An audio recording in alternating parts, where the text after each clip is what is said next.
जागृत आहे. आपण एकट्याने प्रणाम करू. भगवान बाबा हनुमान जी को प्रणाम. महान त्यागी बाबा गुरुदेव जी को प्रणाम. परमात्मा एक. नमस्कार जी. भगवान बाबा हनुमान जी को प्रणाम. महान त्यागी बाबा गुरुदेव जी को प्रणाम. परमात्मा एक. भगवत प्राप्तीकरिता निष्काम कर्मयोग साधण्याकरिता परमपूज्य परमात्मा एक सेवक मंडळ वर्धमान नगर नागपूरच्या वतीने महान त्यागी बाबा गुरुदेवजीच्या आदेशानुसार एका भगवंताचे मासिक 9वे हवन कार्य आमच्या जीवासाठी पार पडले आणि त्या निमित्त एका भगवंताची कर्तव्य सुरू आहे. या कर्तव्यमध्ये स्वयं भगवान बाबा हनुमानजी उपस्थित आहेत. भगवंतांना माझा प्रणाम. तसेच महान त्यागी बाबा गुरुदेवजी उपस्थित आहेत. बाबांना माझा प्रणाम. तसेच बाबाच्या कार्याला वेळोवेळी साथ देणारी आमची सर्वांची मातोश्री आई वाराणसी उपस्थित आहेत. आईला माझा प्रणाम. तसेच या कर्तव्यटिकेचे अध्यक्ष परमपूज्य परमात्मा सेवक मंडळाचे उपाध्यक्ष तथा साकोली परिसराचे मार्गदर्शक व माझे मामाजी देवरामजी तुमसरे साहेब उपस्थित आहेत. साहेबांना माझा नमस्कार. या कर्तव्यटिकेचे संचालक श्री वालिंगे महाराजजी उपस्थित आहेत. साहेबांना माझा नमस्कार. तसेच दोमाजी लांजेवार साहेब मार्गदर्शक लाखनी परिसर हे सुद्धा उपस्थित आहेत. यांना माझा नमस्कार. वासुदेवजी वगैरे साहेब मार्गदर्शक लाखोरी उपस्थित आहेत. साहेबांना माझा नमस्कार.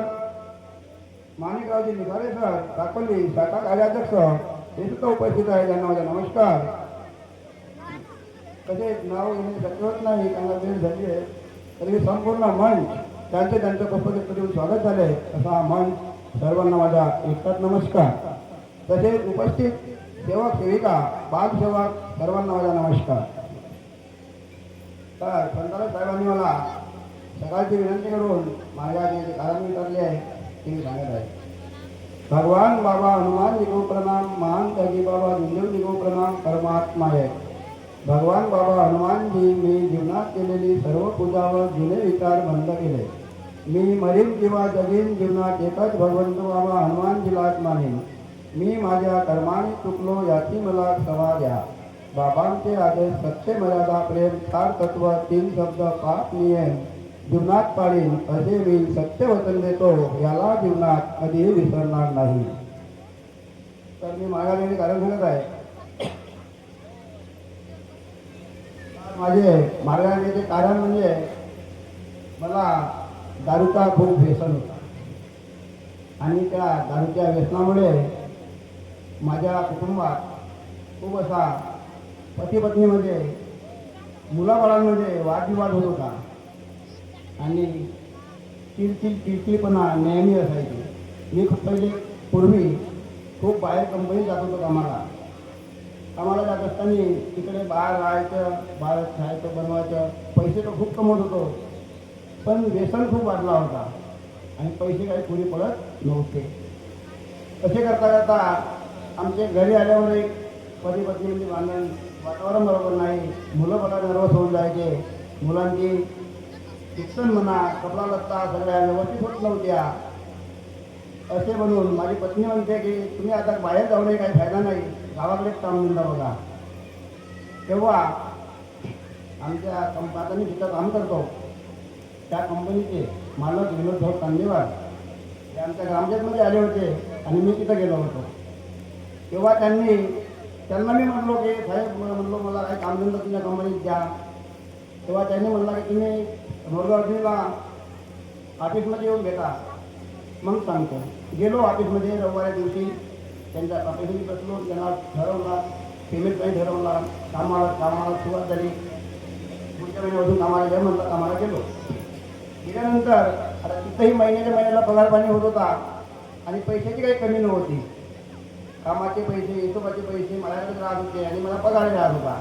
त्यामुळे दारूचा प्रमाण अजून वाढला होता आणि त्या वाढत्या प्रमाणामध्ये आमचे मालक म्हणाले धन्यवाद की भाऊ मला डायरेक्ट नाही म्हणाले, म्हणजे त्यांची आई आणि त्यांना आईच म्हणतो, मालकाच्या आई त्यांची त्यांना सांगत होत्या का किशोर भाऊ खूप दारू पितो आणि किशोर भाऊ एवढा दारू पित असेल तर मी त्यांना ह्या कंपनीतून काढून टाकेन, मी ठेवणार नाही. मी एवढा विश्वास त्याच्याकडे आपला कंपनीचा प्लांट आहे, त्या प्लांटचा हिशोब त्याच्याकडे देऊ शकत नाही. असं म्हणून त्याला आईला म्हणत होते ना, त्या आई मला फोन करून सांगायची की दादा तुम्ही तुला बंद करायचं नसतं, तू दारू सोडून दे, दारूच्या नाती लागू नको, तुला विनोद बंद करणार आहे. कालांतराने त्यांची मी न ऐकता तसंच चालू होतो. एके दिवशी बंद करण्याची पाळी आली आणि त्या दिवशी मालकाने स्वतः म्हणलं की भाऊ म्हणे तुम्ही एक काम करा, तुम्हाला सोडायचं नसेल, तुम्हाला कामावून काढायचे नसेल, पण दारू तुम्हाला सोडावं लागेल, नाही तर काढेल. त्यांनी मला ह्या मार्गाविषयीची माहिती दिली.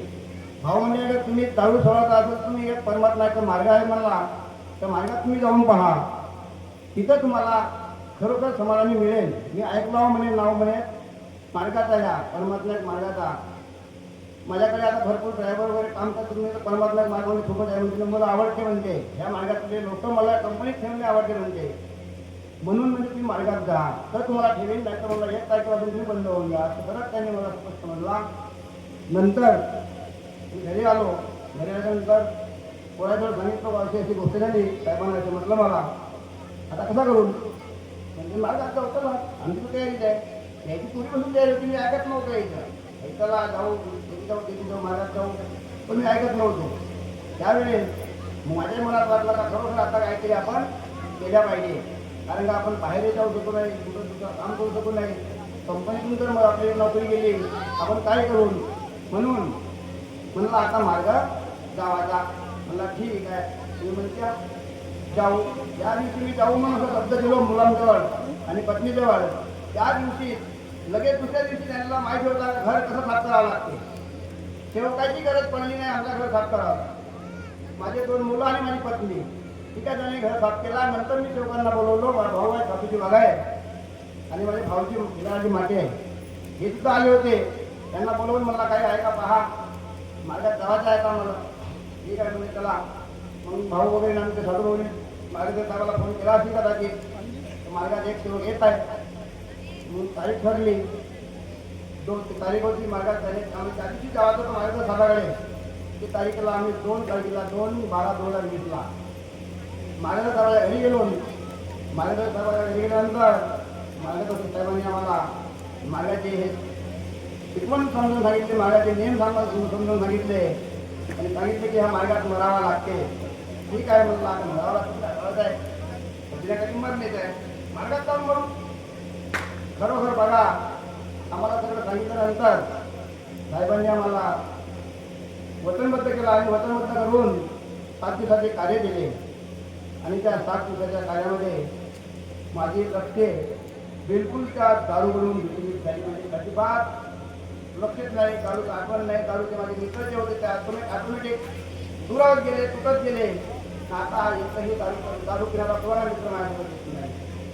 पहा, अशा प्रकारे हे एका अनेक व्यक्तींनी ह्या मार्गाची मला जाणीव करून दिली. तिथं मला धन्य वाटते की खरोखर आपल्या मार्गाच्या सेवकापेक्षा जास्त अनेक पदांना माहिती असते.